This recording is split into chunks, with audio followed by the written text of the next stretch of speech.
Welcome back to In the Garden. I'm here with Jordan from Grange Co-op, and we're talking all things hostas. Now, these are my favorite kind of plants. I love big green plants. There's a lot we need to know about them. Where do we even start? Hostas are a really common perennial up in this area. A great shade option, and they have a lot of variety, more than just being a simple green plant. I think something that all gardeners should give a chance. They're known as plantain lilies, hostas being their family. They range in everything from your super small dwarf little plants like the mouse ears, which is one of my favorite little guys, to your giant Eola sapphires, your blue angels, your blue mammoths, plants that can get leaves up to 3 feet across sometimes. Wow. Oh my goodness. Okay, well, there's a lot of things to take care of them. You mentioned slugs love these kind of plants. What is the best way to prevent slugs from getting in these guys? Unfortunately, slugs just chase them down. It's hard, even in our garden center where we have our display gardens, I still have slug and snail issues. It's pretty easy to remedy. You may not eradicate all of them, but product like Sluggo is really great at taking care of those in a natural way. Another option that people really like are these hazelnut shells. They are locally sourced in Oregon. They won't completely eradicate the slugs or snails, not what we're after, but it does deter them pretty well, and it makes for a really attractive mulch around these things. Alrighty, cool. And so, okay, these are so pretty.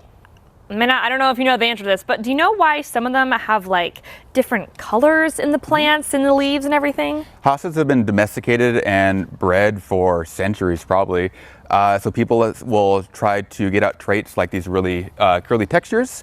Other times you'll get that variegation. Sometimes it's on the edge like a gilding. Sometimes it's in the interior. Of course, people have always bring them for size. In fact, several of the county fairs have categories just for hosta leaves. Oh, wow. They do bloom. You can see several of these are starting to bloom, and some are bred for the color. Light blues, light lavenders, sometimes a really nice scent, but it's the leaves that are really making these the most desirable things. Okay, and then these are great like indoor plants, correct? You probably could do an indoor. They're not always going to like the heat, but they also work really well on like a covered patio. Something that gets protected from the afternoon sun, maybe where you struggle to have some kind of summer interest. These will come up early, March, April or so, and they'll last all the way through fall. They make great companion plantings with things like pansies, coral bells, that kind of splash of color, begonias even too.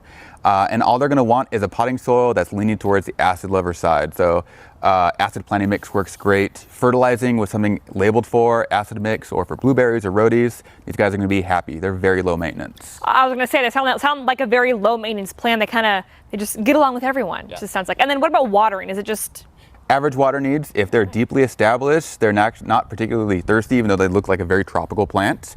But they're not a xeriscape plant by any means. So make sure in these hot days, especially with the hot afternoon and even evening night winds, that you're checking to make your soil still has some moisture to it. We also have a segment on slugs and how to get rid of them. So I know we mentioned, slugs liking these guys. But if you want to learn more information about that, you can always head to our website at kdrv.com, or of course, step inside of a Grange Co-op store to learn more information. But thanks so much for joining us in the garden.